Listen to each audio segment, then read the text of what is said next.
Now the cells which are found inside the bones are basically of four types. The first cell is the osteoprogenitor. Progenitor means the beginner. So the first cells which basically develop into osteoblasts are called as the osteoprogenitor cells, and these cells divide by mitosis or mitotic cell division to give rise to the osteoblasts. Now the second type of cell is the osteoblast cells. So these cells are the bone forming cells, and these cells synthesize and secrete osteoid. So whatever tissue, whatever matrix is around the whatever matrix is found in the bone tissue is basically synthesized by the osteoblast cells.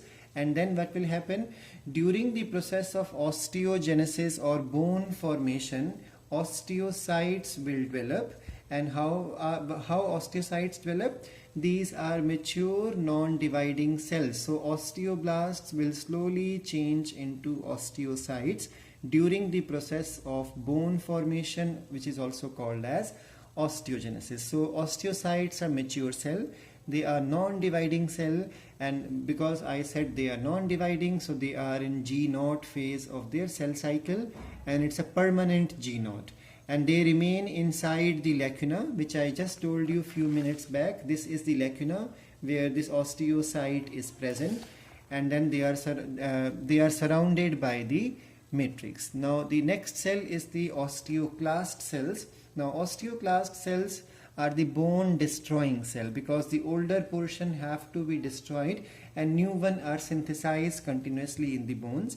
So the bone destroying cells are called as the osteoclast cells, and they are formed. And how are these cells formed? These cells are formed from the osteoblasts or from the osteocytes. And how do they develop?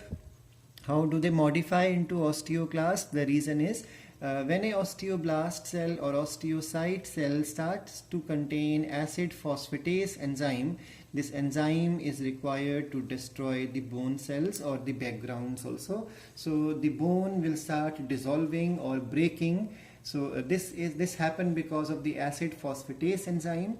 And once a osteoblast or osteocyte cell starts to contain or accumulate acid phosphatase, it is then started to be called or known as osteoclast cells. Now the fourth portion of the bones is endosteum. Now this is again a difference between cartilage and bone, because cartilage had only perichondrium and bone also has periosteum. But there is an inner layer also. So periosteum is the outer one, and inner layer is called as the endosteum. Now remember that. Wait a minute. Yes.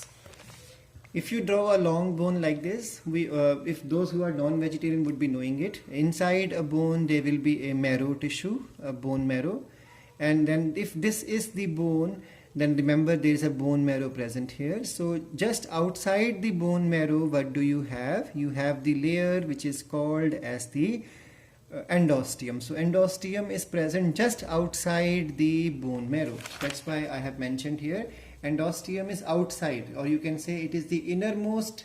It is present inner to the bone. You can also call like this. So how do you define it? It is the endosteum is present outside to the marrow cavity, and like the periosteum, so it is just like the periosteum.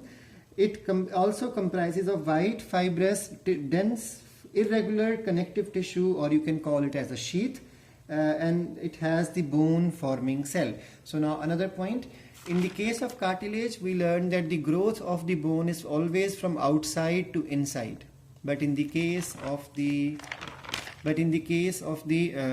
bones, growth will occur from outside as well as from, so it is bidirectional growth in the case of bones. That's why bones grow faster, or bones take lesser time to heal when we compare the healing time required for the cartilage or the growth time which is required for the cartilage. This is the one of the main reason why bones grow faster and repair faster. First reason would be this, and the second reason, blood supply is not found inside this portion of the cartilage, but blood supply is found inside this portion of the bone. So that's why bones grow faster, because there is a quicker recovery. Reason is the diffusion will be faster here because the blood supply is found within the bones. But in the case of the cartilage, because the blood supply is restricted towards the outside, therefore there is no possibility of reaching to the center, so a very slow diffusion. That's why cartilage growth and repair is slow, and it is unidirectional from outside to inside, because there is only perichondrium, there is no endochondrium.